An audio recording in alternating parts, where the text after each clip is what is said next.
ఒక చిన్న స్కిట్ ద్వారా తెలియజేస్తున్నారు చిన్నారులు. జనరల్ గా మనకి చాలా మంది ఫేస్బుక్, వాట్సాప్, ఇంకా ఇన్స్టాగ్రామ్ ఇలాంటి అన్నిటితోటి ఎక్కువ పరిచయం ఉంటుంది. మరి ఇవి వాడటం వల్ల మన నిత్య జీవితంలో మన పిల్లల మీద ఎలాంటి చెడు ప్రభావం ఉంటుంది అనేది ఒక చిన్న స్కిట్ ద్వారా చేస్తారు.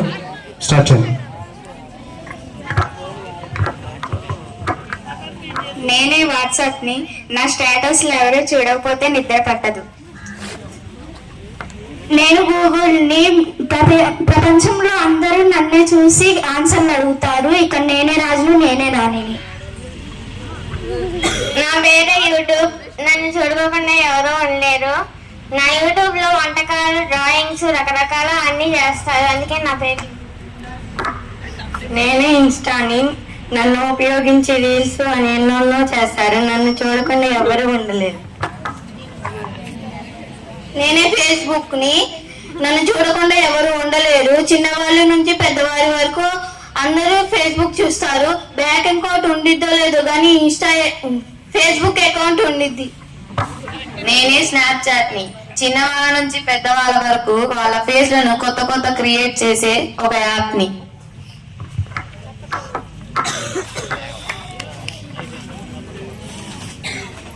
మమ్మీ ఇదేంటో చెప్పవా? నేను కొద్దిగా బిజీలో ఉన్నామ్మా, వెళ్ళి మీ డాడీని అడుగు.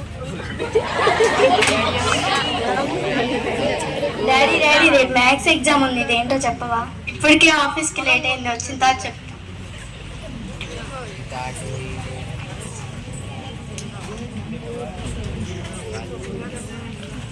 డాడీ చెప్పవా?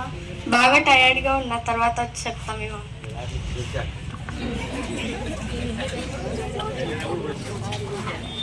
మమ్మీ మీ రూమ్ లోకి వెళ్ళి కూర్చొని నేను వచ్చి చెప్తాను.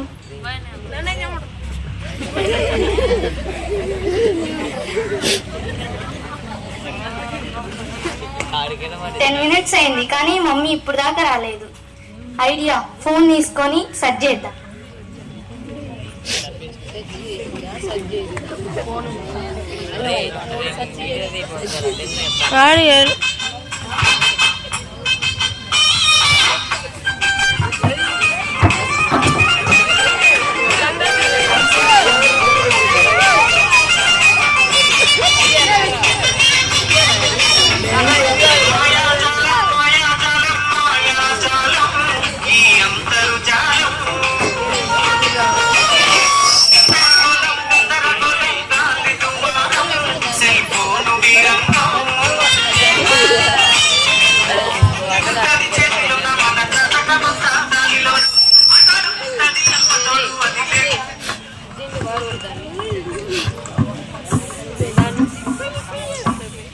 సిగ్నల్ అన్నట్లా ఎందుకు?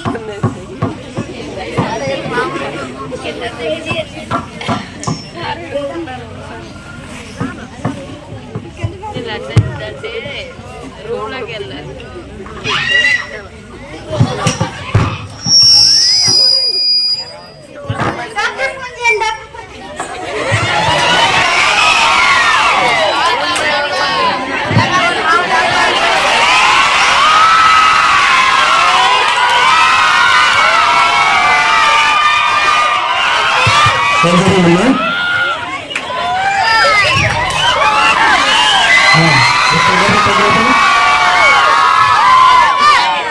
ఏం పర్వాలేదు, మీ పరిస్థితికి కారణం మీరేనమ్మా.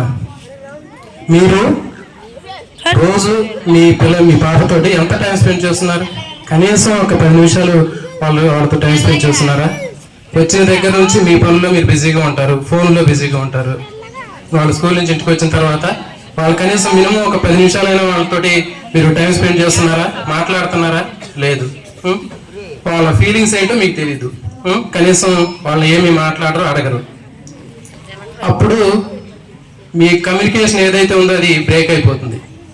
వెంటనే వాళ్ళకు ఉన్నటువంటి ఆ ఫీలింగ్స్ ఏవైతే ఉన్నాయో ఆ ఫీలింగ్స్ని ఆటోమేటిక్గా వాళ్ళు సోషల్ మీడియా ఉంచండమ్మా, ఫేస్బుక్, వాట్సాప్, ఇన్స్టాగ్రామ్, సో వీటిలో రీల్స్ చేయటం, పోస్టులు పెట్టడం, తర్వాత మనకి వాట్సాప్లో స్టేటస్లు పెట్టడం, వాటికి వచ్చినటువంటి కామెంట్స్ చూస్తూ ఉంటారు. మరి అక్కడ వచ్చినటువంటి కామెంట్స్ ఆ నెగిటివ్ కామెంట్స్ చూస్తుంది మీ అమ్మాయి. ఏది నీ ఫోన్ ఇది? గత 10 రోజుల నుంచి పెట్టినటువంటి కామెంట్స్ వాళ్ళ ఫ్రెండ్స్ చూస్తున్నారు, నెగిటివ్ కామెంట్స్ పెడుతున్నారు. మరి ఆ పెట్టినటువంటి నెగిటివ్ కామెంట్స్ కి మీ బ్రెయిన్ మీద ఎఫెక్ట్ పడి దాని యొక్క ఇంపాక్ట్ వలన ఆ విధంగా ఇబ్బంది పడి కింద పడిపోయింది. సో కాబట్టి మరి ఈ పరిస్థితి మళ్ళీ మీకు రాకుండా ఉండాలంటే మీరు ఏం చేయాలి? మీ పిల్లలతో కనీసం రోజు ఒక 10 నిమిషాలు స్పెండ్ చేయండి. వాళ్ళని అడగండి, ఆప్యాయంగా దగ్గర తీసుకోండి, ఫ్రెండ్లీగా ఉండండి, వాళ్ళతోటి స్నేహంగా ఉండండి. ఏం జరిగింది, మీ స్కూల్లో ఏం జరుగుతుంది, మీ ఫ్రెండ్స్ మధ్య మీరు ఏ విధమైనటువంటి అల్లరి పనులు చేస్తున్నారు, అలాంటి చెప్పమని చెప్పండి.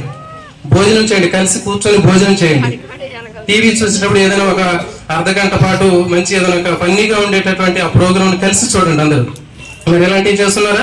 చేయట్లేదు. సో కాబట్టి ఎప్పుడైతే మీ పిల్లలు మీరు నిర్లక్ష్యం చేస్తారో ఆటోమేటిక్ గా ఇవన్నీ కూడా మీ పిల్లలకు స్వాగతం పలుకుతూ ఉంటాయి. సో కాబట్టి జాగ్రత్తగా ఉండండి. వీళ్ళే కదండి, ప్రతినిత్యము ఇక్కడ ఉన్నటువంటి వాళ్ళ ప్రతి ఒక్క ఇంట్లో కూడా ఇదే సిచ్యువేషన్ అనేది మనకి కనిపిస్తూ ఉంటుంది. సో కాబట్టి మీ పిల్లలతోటి మీరు కొంచెం ఫ్రెండ్లీగా ఉండండి. ఎంతవరకు స్కూల్ నుంచి ఇంటికి వచ్చిన తర్వాత మీకు ఎన్ని మార్కులు వచ్చినాయి, నువ్వు బాగా చదువుతున్నావా లేదా, ఇవే తప్ప వాళ్ళతో సరదాగా ఉంటున్నారా? ఫ్రెండ్లీగా ఉంటారా? వాళ్ళ యొక్క ఫీలింగ్స్ ఏంటి, వాళ్ళు ఏమైనా చెప్పాలనుకుంటున్నారా, ఏమీ ఉండదు. మీ పనుల్లో మీరు బిజీగా ఉంటారు. వాళ్ళతో కాసేపు కూర్చొని మాట్లాడండి. ఏదైనా ఒక ఆదివారం రోజు మీ పిల్లలతో కలిసి ఏదైనా ఒక వైకుంఠ పాడియో లేకపోతే ఏదైనా ఒక అష్టాచమో ఏదో సరదాగా ఒక 10 నిమిషాలు ఆడండి. అప్పుడు మీ మధ్య బాండింగ్ అనేది పెరుగుతుంది. సో అట్లా కాకుండా మీరు వాళ్ళని నిర్లక్ష్యం చేసినట్లయితే ఖచ్చితంగా వాళ్ళు ఆ సోషల్ మీడియాకి ఎడిక్ట్ అయిపోయి తర్వాత చాలా తీవ్రమైనటువంటి పరిణామాల్ని ఎదుర్కోవాల్సినటువంటి అవసరం ఉంటుంది. Thank you.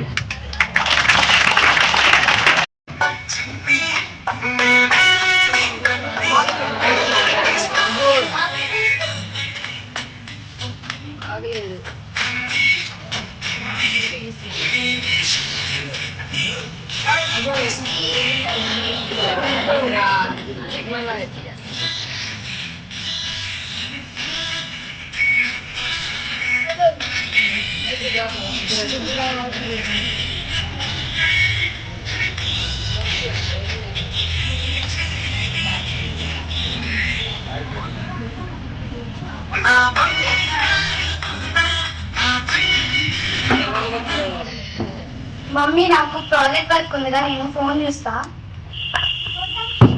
మొత్తం మా మేమే చెప్తా.